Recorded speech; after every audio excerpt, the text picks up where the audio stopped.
What would you think of somebody in real life dressing up as a superhero and going out on patrol? Don't do it. Don't do it.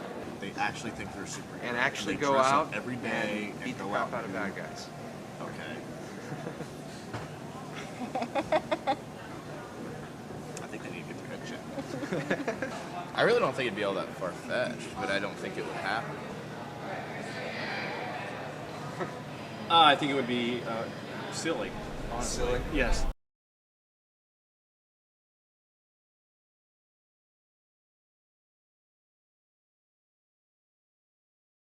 It's a 75 Corvette Stingray with a heavily modified body and a big block L82 350 engine. The paint job is a one-of-a-kind $6,000 candy apple burgundy. You can see I've got my logos on it, and I think it finishes out my look very nicely. And it helps me get to and from the people that need help in a big hurry. I don't think anything really made me start being a superhero. I think it was more of a, like a calling. Peanut butter and jelly, the ultimate deterrent.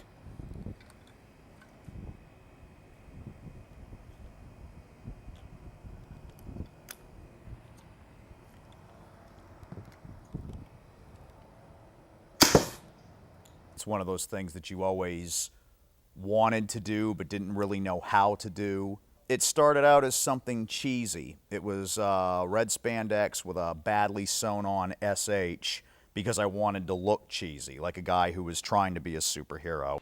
When I first started doing it, I said, I was wondering if there's anybody else out there doing this. I wonder if I'm unique or I'm the only one.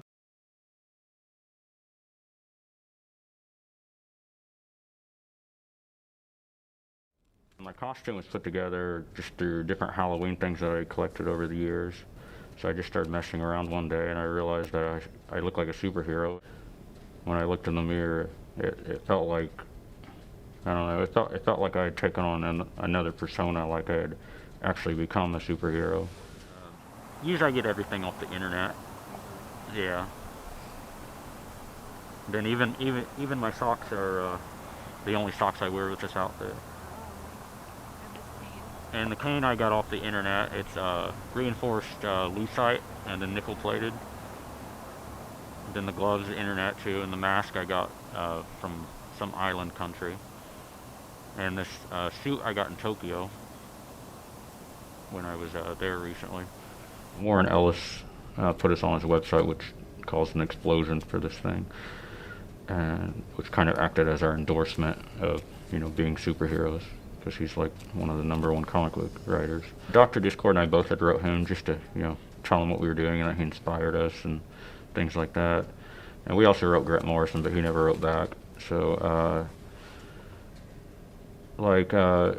after that, I found out he put it on a site because I went to my MySpace one day and I had like 15 hits on it, like 15 messages and friend requests, and I was like, oh, that's weird. Then one of them said that Warren Ellis had, you know, put us on his site, so we looked at it, and there were a whole bunch of comments, and it kind of pretty much took off on itself. I guess kind of like a viral advertising or something.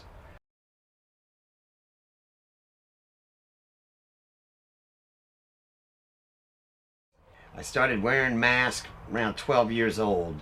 By 16, I was out actually fighting in the streets of New Orleans, helping people. Because out there, it wasn't so much of a big deal to run around in costume. You didn't even, you know, there's Mardi Gras and there's Halloween and everybody, but all the time you got people running around in costumes. So it was easy for me to do that.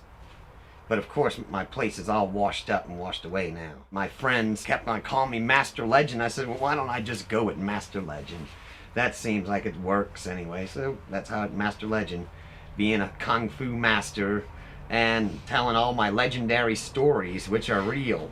People don't believe my stories, but they're real. I knew there had to be somebody out there that wanted to dress up and so that they could be seen and known by doing the good deeds, not just being someone behind the scenes doing a little something. So I got on the computer and just started looking, saying, I wonder if there's anything of any other real life superheroes. Am I the only one?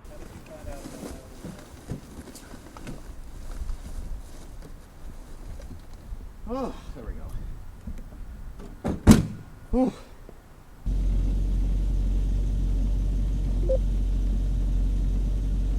One time I had to roll to a call in St. Pete to a hospital. A friend of mine was badly injured, and I couldn't find the hospital where she was. I swear to God that would never happen again.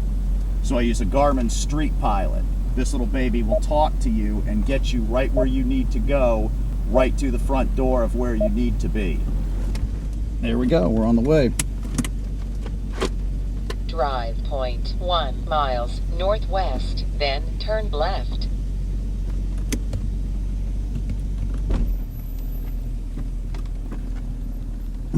I scan Clearwater's police frequencies, looking for my friends, seeing if there's anything I can help out with. Now, mind you, I do not roll on police calls. That's a no-no. Any other person watching this, any superhero watching this, or anyone who thinks they'd like to be a superhero, do not roll on police calls. That's not a good idea. Bring them lunch every now and then, tell them they're doing a good job. Yeah. If you see somebody at the side of the road and there's nobody there, help them out. That's what superheroes are for. Well, here we are. Let's go get them dropped off. Much warmer greeting than I thought we'd get. Yes, I have. I have been into some nightclubs and things like that, and had women come up to me and say, what is it going to cost me to get you to come home and strip for my friends and things like that. But I don't take advantage of it.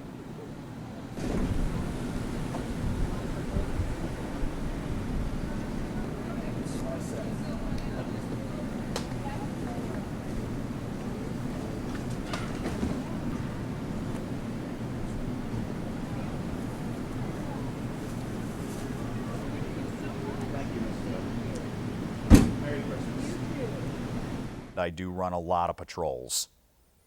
I've seen everything. I've helped abandoned motorists. I've helped, I keep an eye on the Scientologists, make sure that nobody's picking on them down on Fort Harrison every now and then.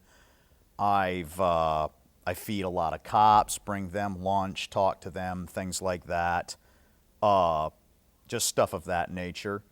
Never run into anything horrifically serious or anything, but you know, I guess, you know, time will tell. Pretty much the only crime I would fight would be if, like, I was in an alley and someone was being mugged or something. Like, I only go for the ones, like, I would only fight crime if I'm saving someone with it. If I saw someone robbing a bank or something, I would, of course, call the police and then wait there just in case they ran out. Well, the nearest, well, I've come to danger a couple of times. The most recent one was outside of a bar, like on a Friday night with, you know, tons of people around, and I saw a guy pushing his girlfriend, and at first I stopped just to, you know, watch to make sure, you know, I actually saw what I thought I saw, and I saw him push her again into like one of the windows, and so I ran over there and jumped in front of him with my cane all, you know, at the ready, which made him extremely angry because, you know, I was getting in the middle of their argument, and his face started getting bright red and stuff, and he looked like he was actually going to do something. She was kind of had her hand on my shoulder, you know, kind of trying to stay back from him, but luckily the police were in the area, so they ran up and, you know, handled the situation. I have always been comfortable being myself.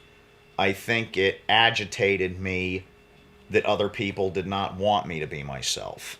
They wanted me to be more of a conformist. Upper middle class family, dad and mom, older brother, half brother, pretty commonplace. Television was the surrogate father, always buried in a mountain of comic books. Believe it or not, was a very sickly kid, did not play a lot of sports, did not do well with others, basically off in my own little world type of thing, and very introverted.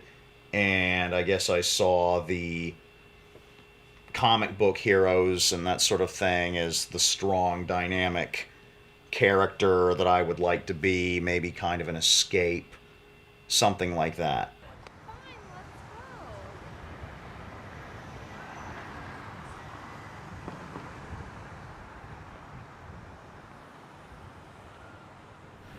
I don't really get hit on as much as I used to, but it does happen from time to time. Yeah, usually out-of-towners and people who don't go downtown very often, they're usually like staring at me like I'm some kind of alien or something, but yeah, I think they're pretty used to me. I get recognized a lot downtown. Hello, Mr. Salmon. Hi. I just want to know how you actually knew Mr. Silent. Because he's the crazy guy that goes around downtown protecting people, but not really doing anything about it. He's good, though. Thanks, Mr. Silent. Yeah, I don't mind if they think I'm crazy. My mother, she knows what I'm doing, just because she eventually found out, but she completely supports me, so it seemed to impress her a lot. She thought it was kind of strange, but she supported it. One good quality about being a superhero is having a sense of humor about yourself. Because if you can't laugh at yourself, you're not going to make it in this. Or if you're not used to people laughing at you.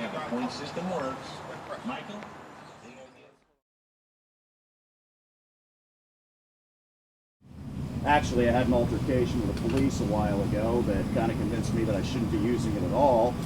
So I'm trying to upgrade right now to either a green laser or a net cannon, something like that. My social life really comes from the gym. I'm a power lifter nowadays, and that's pretty much my social time.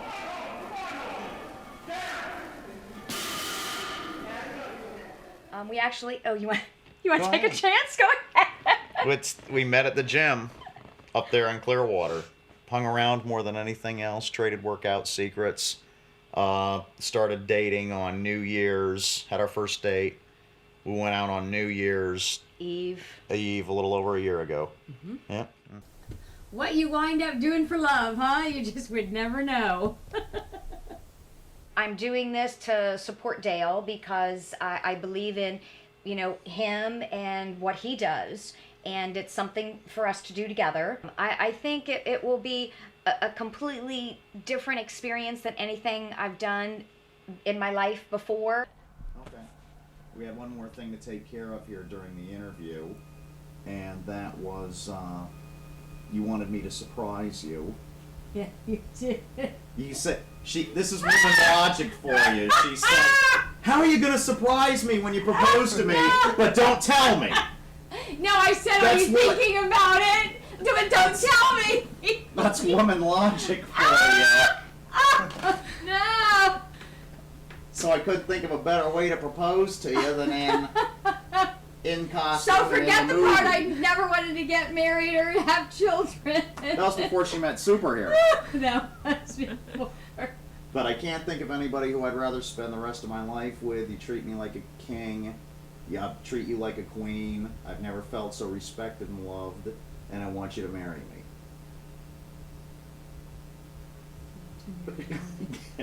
me. This is just a stopgap till we get the real thing. What finger's it go on? Right there. If it fit, this is a 5.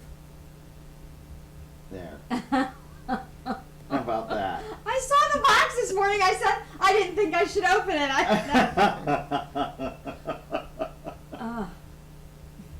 There you go.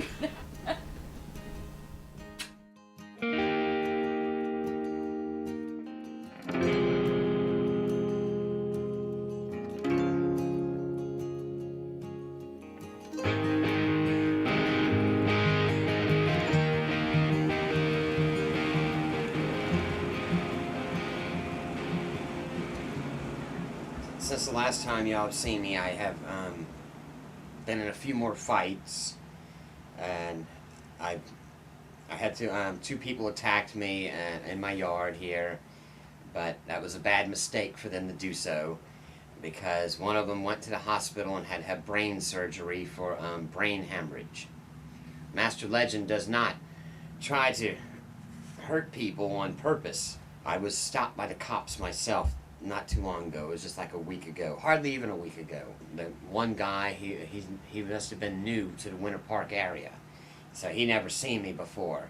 So what happened was, you know, he just went nuts out of his mind pretty much, and called the rest in. And they came, wham, in a snap. If only they could do that to the crackheads. But they were on me, whole SWAT team all over me.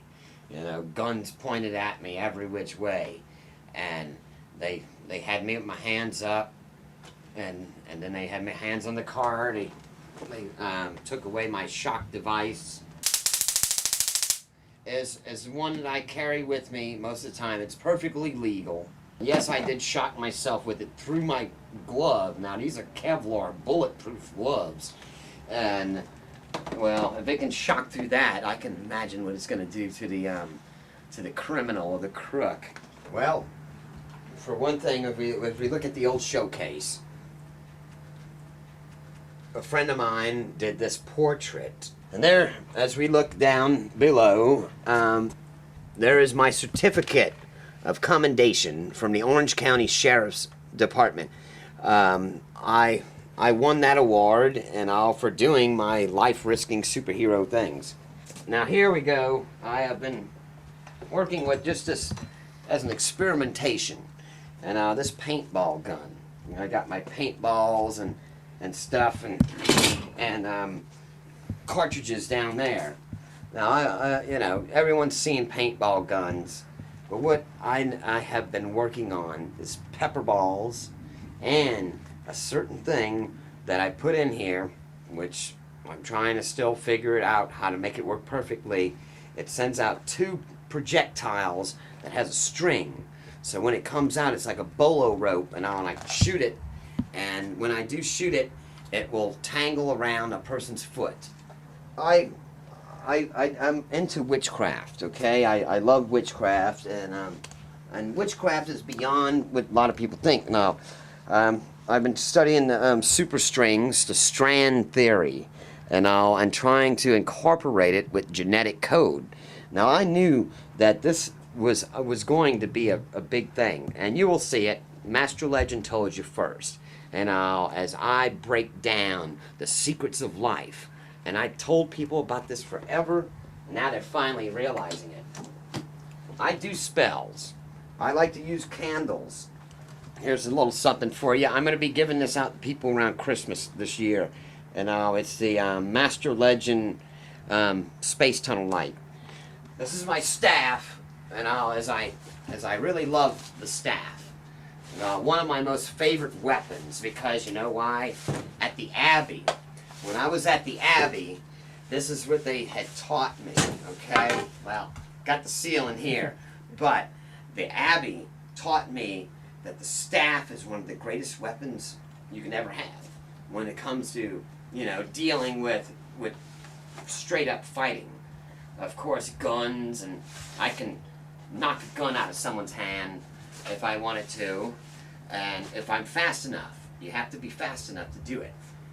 Well, of course, I can use this thing to jump over fences. I can use it to do many, many, many things. It's a great exercise weapon, but as you can see, as I keep smashing the rooftop. Okay, these are some of the eggs that I fill up. I fill up with all kinds of little things, you know, whether it be powder, rocks, or cayenne pepper, who knows, whatever it may be. You know, to shoot out of my cannon, the Master Blaster right here, and which I will be demonstrating in a little while. Well, pretty powerful. I tell you what, it'll go through Osama bin Laden's head. And then I like the old-fashioned stuff, you know.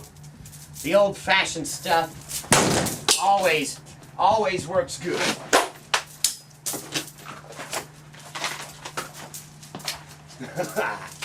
There we go. Most of the stuff I do is not always beating up people. You know, of course, I'm all in for that. I love to beat up a child molester. I love to beat up child molesters. I love to beat up crackheads. That's what I like to do. I'm telling you, It's a good thing I'm not a murderer. Because here it is. I just have a little pellet gun. But you know what I can do with just a little pellet? Just a little pellet. People can have big guns. Big guns. But the power of a little splinter placed in the right place will take down the biggest man. Believe me, I'd pop that through Osama bin Laden's eyeball. That piece of lid's gonna rot in his brain. Let's go ahead and do a little paintball action. And hey, I don't care. Oh, look at that, by the gods. I hope it didn't get on the camera. Yeah, a little bit. It did. Believe me, this cannon is no joke. All right? But here we go. And the cannon fires with unrelenting accuracy. Now the next thing I gotta teach you is the superhero pose, which is like this. Been patrolling away like I usually do. Like I say, you guys saw earlier in the film, me and Lady Hero had done our first patrols together and everything and had a good time with it. And I proposed to marry Lady Hero. And it's kind of odd, but I'm almost 40 now and I've never been married and I've never had kids. She's never been married and never had kids. And when we were going through the process of being engaged, things just kind of went downhill for us. And so we decided to get unengaged. You notice how many other than like Reed Richards and stuff like that, comic book characters are married. You know, it's not a superhero thing. You know, superheroes are individualists. You know, she's a superhero and I'm a superhero. Superhero marriages don't work. But we have a great relationship otherwise. And she's starting to come around and I'm hoping that she'll forgive me for the whole getting out of the engagement thing and we can get on with having some kind of relationship. We still have a friendship. I'd like us to have a relationship again. Yeah, I did have a period where I pulled off the road for a little while, but I didn't even realize it, but it was for the wrong reasons. I thought I was burnt out on superheroing. You know, you run across all different kinds of people. I've even run across a girl that told me gleefully that she sat there and laughed when she watched this old lady trip over a bump in a parking lot and cut her head open. When I stopped superheroing for a while, I just worked my butt off, got my finances in order and everything. And when I did finally force myself back out on the road, what I discovered was that I wasn't burnt out on superheroing. I was burnt out on not superheroing. Promise to share with others. I tend to think people with expanded consciousness, expanded vision of things are the ones that end up becoming superheroes. That's one thing I will say that is common among all the superheroes, is they're all visionaries. All the real life superheroes are visionaries. Promise to spread the word that there's real superheroes out there. It had shaped up to the point where it looks like if we like it or not, we're going to be remembered. So you better be comfortable with it. I've already been in news articles and things like that. I'm supposed to be going up to New York next month for some kind of huge convention of real live superheroes. Yeah, I guess this is gonna help me be remembered. Maybe this will make me remembered. Maybe there is something to that.